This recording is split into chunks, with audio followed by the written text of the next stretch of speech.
വെള്ളപ്പൊക്കം നാശം വിതച്ച പത്തനംതിട്ട റാന്നി ടൗണിൽ പുല്ലൂർ മൂവാറ്റുപുഴ സംസ്ഥാന പാതയിൽ കൂടിയാണ് ഞാൻ ഈ നടക്കുന്നത്. ഇന്നലെ ഈ സമയത്ത് രക്ഷാപ്രവർത്തകർ ഈ ഭാഗത്തുകൂടി ഡിങ്കിയിൽ തുഴഞ്ഞു പോവുകയായിരുന്നു. അത്രയും വെള്ളമായിരുന്നു ഇവിടെ ഉണ്ടായിരുന്നത്. 10 അടിയിലധികം ഉയരമുണ്ടായിരുന്നു. ഇന്നിപ്പോൾ വെള്ളം ഇറങ്ങിയിരിക്കുന്നു.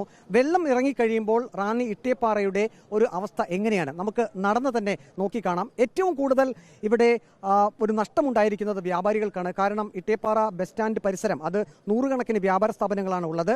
എല്ലാ കടകളിലും വെള്ളം കയറി.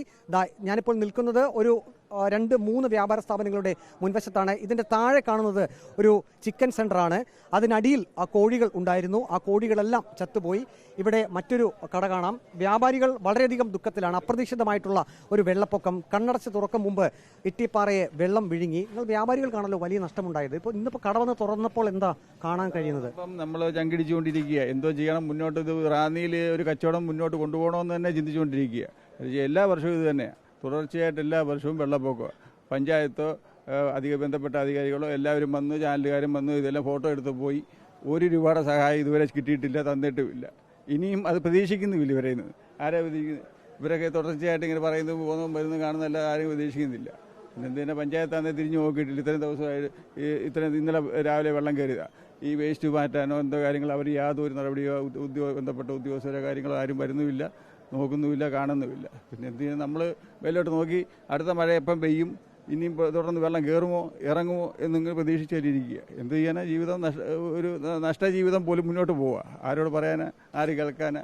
അധികാരികളൊന്നും യാതൊരു താല്പര്യവുമില്ല. അവർ വരും, ചാനലെടുക്കും, പോകും, ഫോട്ടോ കാണും. ഇതൊക്കെ അല്ലാതെ ഇവിടെ ഒന്നും നടക്കുന്നില്ല. റാന്നിയിൽ ഒരു 30 വർഷമായിട്ട് 35 വർഷമായിട്ട് യാതൊരു വികസനവും ഇല്ലാത്തൊരു ടൗണായിട്ട് മാറിയേക്കുക. സ്വാഭാവികമായിട്ടുണ്ടായ സ്വകാര്യ വ്യക്തികളുടെ കെട്ടിടങ്ങളല്ലാതെ ഇട്ടിയപ്പാറ യാതൊരു വികസന പ്രവർത്തനവുമില്ല. എല്ലാ വർഷവും ഇതുപോലെ മന്ത്രിമാരും MLA മാരും ബന്ധപ്പെട്ടവരും ഒക്കെ വരുന്നുണ്ട്. അല്ലാതെ ഗുണങ്ങളായിട്ട് ഇവിടെ ഇട്ടിയപ്പാറ ഒരു വികസനവും ഉണ്ടായിട്ടില്ല. വ്യാപാരികളുടെ അവരുടെ ഒരു ദേഷ്യം, അവരുടെ സങ്കടം, അവരുടെ വിമർശനം അതൊക്കെയാണ് നാം ഇപ്പോൾ കേൾക്കുന്നത്. ഇവിടെ മറ്റ് വ്യാപാരികൾ കൂടെയുണ്ട്. ഇന്നിപ്പോൾ വെള്ളം ഇറങ്ങിയിട്ടുണ്ട്. ഇപ്പോൾ ആ ചേട്ടൻ പറഞ്ഞതുപോലെ തന്നെ വലിയ നഷ്ടമാണ് എല്ലാവർക്കും ഉണ്ടായിരിക്കുന്നത്. ഈ നഷ്ടം എങ്ങനെ മുന്നോട്ട് പോകുന്ന അറിയത്തില്ല. കാരണം 2018 നഷ്ടത്തിൽ നിന്നും ഒന്ന് കയറി വരുന്നേ ഉള്ളായിരുന്നു. അതിൻ്റെ പോലും അന്നുണ്ടായ നഷ്ടപരിഹാരങ്ങൾ പോലും ആർക്കും കിട്ടിയിട്ടില്ല. ഇപ്പോൾ വീണ്ടും നഷ്ടം ഉണ്ടായിരിക്കുകയാണ്. കടക്കാരൊക്കെയാണ് ഈ വന്നിരിക്കുന്ന കടക്കാരെല്ലാം 5 ഇറക്കി വെച്ചതാണ്. അതും എല്ലാം നഷ്ടപ്പെട്ടു പോയി. ഓരോ കടയ്ക്കും 5-10 ലക്ഷം രൂപയുടെ നഷ്ടങ്ങളാണ്.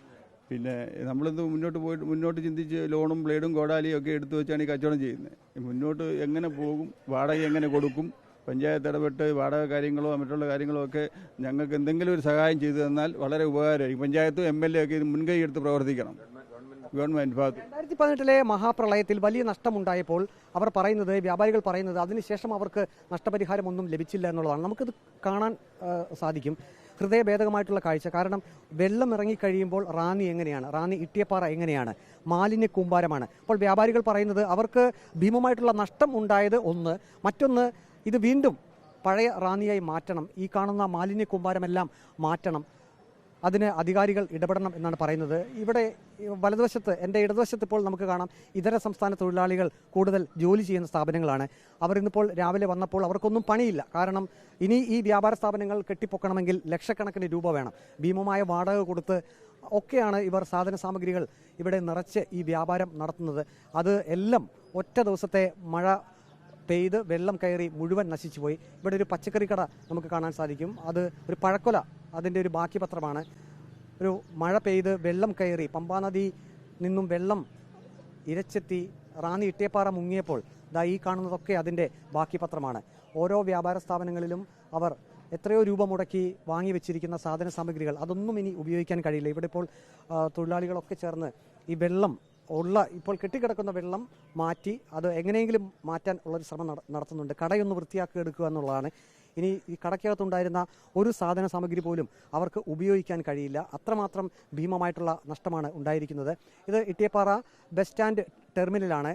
ഞാനിപ്പോൾ ഈ നടന്നു പോകുന്ന ഈ സ്ഥലത്ത് ഇന്നലെ ഈ സമയത്തൊക്കെ 10-12 അടിയിലധികം ഉയരത്തിൽ വെള്ളമുണ്ടായിരുന്നു. ഇവിടെ നിന്നും അര കിലോമീറ്റർ മാത്രം മാറിയാണ് പമ്പാ നദി ഒഴുകുന്നത്. പമ്പാ നദിയിൽ ജലനിരപ്പ് ഉയരുമ്പോൾ ആ ഭാഗത്തു നിന്നും വെള്ളം കയറിയാണ് ഇട്ടിയപ്പാറ പ്രദേശം മുഴുവൻ വെള്ളത്തിൽ ആകുന്നത്. അങ്ങനെയാണ് എല്ലാ വർഷവും ഇവിടെ സംഭവിക്കുന്നത് എന്നാണ് ഇപ്പോൾ നാട്ടുകാരും പറയുന്നത്, കച്ചവടക്കാരും പറയുന്നത്. അടിയന്തരമായിട്ട് അധികാരികൾ ഇടപെടണമെന്ന് പറയുന്നു. ഇവിടെ ഇപ്പോഴും നമുക്ക് കാണാൻ സാധിക്കും ഇതിൻ്റെ അടിവശത്തൊക്കെ വെള്ളം കിടക്കുന്ന ഒരവസ്ഥയാണ്, വെള്ളം കെട്ടിക്കിടക്കുന്ന അവസ്ഥയാണ്. ഇനിയും ഒരു പക്ഷേ ദിവസങ്ങൾ എടുത്തേക്കാം ഈ വെള്ളം ഇവിടെ നിന്നും ഒന്ന് ഒലിച്ചു പോകുന്നതിന്, അല്ലെങ്കിൽ ഇത് മാറുന്നതിന്. വെള്ളക്കെട്ട് നമുക്ക് കാണാൻ സാധിക്കും. ഇപ്പോഴും കടകൾക്ക് അകത്ത് വെള്ളമാണ്, കടകളൊക്കെ വൃത്തിയാക്കുന്നത്. ഇതൊരു ലോട്ടറി കടയാണ്. ആ ലോട്ടറി കടയുടെ അകത്തുണ്ടായിരുന്ന മുഴുവൻ ലോട്ടറികളും നശിച്ചുപോയി. അവർ പറയുന്നത് അവർക്കും ഭീമമായിട്ടുള്ള നഷ്ടം, നികത്താൻ പറ്റാത്ത നഷ്ടം. ഇപ്പോൾ ആ ലോട്ടറി കെട്ടൊക്കെ നമുക്ക് ദൃശ്യത്തിൽ കാണാം. ലോട്ടറി കെട്ടാണത്. കഴിഞ്ഞ ദിവസമൊക്കെ വിൽപ്പനയ്ക്ക് വെച്ചിരുന്ന ലോട്ടറി കെട്ടാണ്. അതിപ്പോൾ അവരെടുക്കുകയാണ്. ഇനി ഒന്നും അതിന് ഉപയോഗിക്കാൻ കഴിയില്ല. ഇപ്പോൾ അതിൻ്റെ കട നടത്തിപ്പുകാരും ജീവനക്കാരും ഒക്കെ ഉണ്ട്. അവരും പറയുന്നത് ഇനി എന്ത് ചെയ്യാൻ പറ്റും, ഭീമമായിട്ടുള്ള നഷ്ടം, എത്രയോ രൂപയുടെ നഷ്ടമാണ് അവിടെ ഉണ്ടായിരിക്കുന്നത്. ഇതൊക്കെ ഇനിയും വൃത്തിയാക്കിയെടുത്ത് വീണ്ടും ഒരു കച്ചവട സ്ഥാപനം തുടങ്ങുക എന്നുള്ളത് ഓരോരുത്തരെയും സംബന്ധിച്ച് വലിയ ഒരു പ്രശ്നം തന്നെയാണ്. ടിക്കറ്റുകൾ മുങ്ങി കിടക്കുക, ടിക്കറ്റ് പോയി എടുത്തോണ്ട് വരും. ഇതുകൊണ്ടില്ലേ എത്ര ലക്ഷം രൂപയുടെ സാധനം നമുക്ക് തന്നെ അറിയത്തില്ല. 10-13 ലക്ഷം രൂപയുടെ സാധനമാണ് പോയത്. സിസ്റ്റം എല്ലാം എന്താ സിസ്റ്റം ഇരിക്കുന്നു, സിസ്റ്റം എല്ലാം പോയത്, കമ്പ്യൂട്ടർ, ക്യാമറ എല്ലാം പോയി. CCTV ക്യാമറ ഉൾപ്പെടെ എല്ലാം പോയി. CCTV എല്ലാം വെള്ളത്തിൽ ഇത് കണ്ടില്ല, ഇത് മുങ്ങി കിടക്കുമല്ലായിരുന്നോ, മൊത്തം വെള്ളത്തിൽ പോയി. CCTV ക്യാമറ കൂടി കാണാം. ഇത് ഇവിടെ ഇതിന്റെ മുകളിലൊക്കെ ഇതിന്റെ റെക്കോർഡിംഗ് ക്യാമറ, ഇതിന്റെ മുകളിൽ വരെ വെള്ളം കയറിയിരുന്നു. ഈ ഭാഗത്തൊക്കെ വെള്ളമായി, മുകളിലത്തെ കടക്കകത്തെല്ലാം വെള്ളം കയറിയിരുന്നു എന്നാണ് ഇപ്പോൾ പറയുന്നത്. ഇതിപ്പോൾ 2018 ശേഷം ഇത്രയും വെള്ളപ്പൊക്കം ഇന്നലെ ഉണ്ടായി.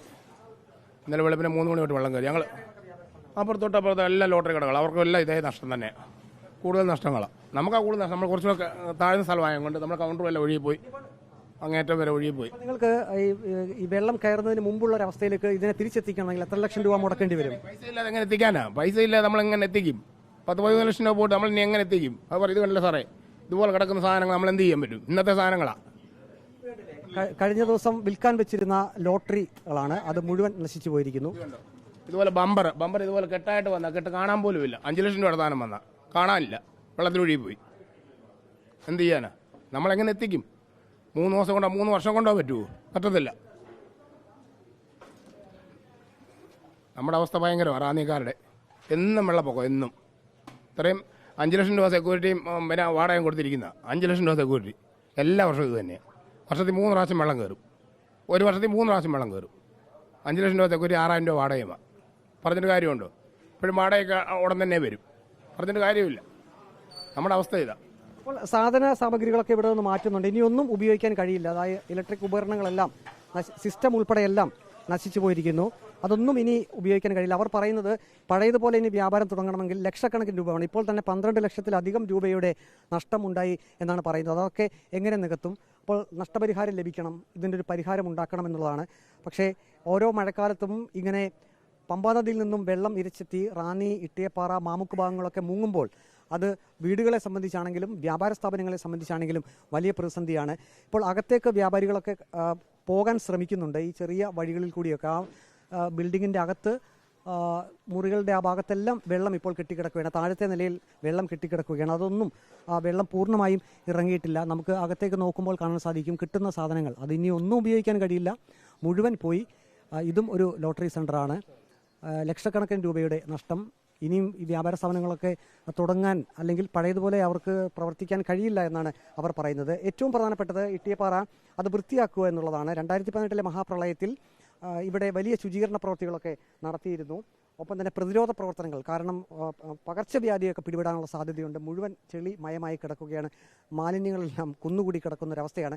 അപ്പോൾ റാന്നിയെ സംബന്ധിച്ച് ഇനിയുള്ള മണിക്കൂറുകളാണ് ഏറ്റവും നിർണായകം. അതിന് അധികാരികൾ ഉണർന്നു തന്നെ പ്രവർത്തിക്കണം എന്നാണ് ഇപ്പോൾ വ്യാപാരികളും ഒപ്പം തന്നെ ജനങ്ങളും പറയുന്നത്. വീഡിയോ ജേർണലിസ്റ്റ് അജി കുടുംബനൊപ്പം reporter Praveen Purushothaman, in reporter, Pathanamthitta.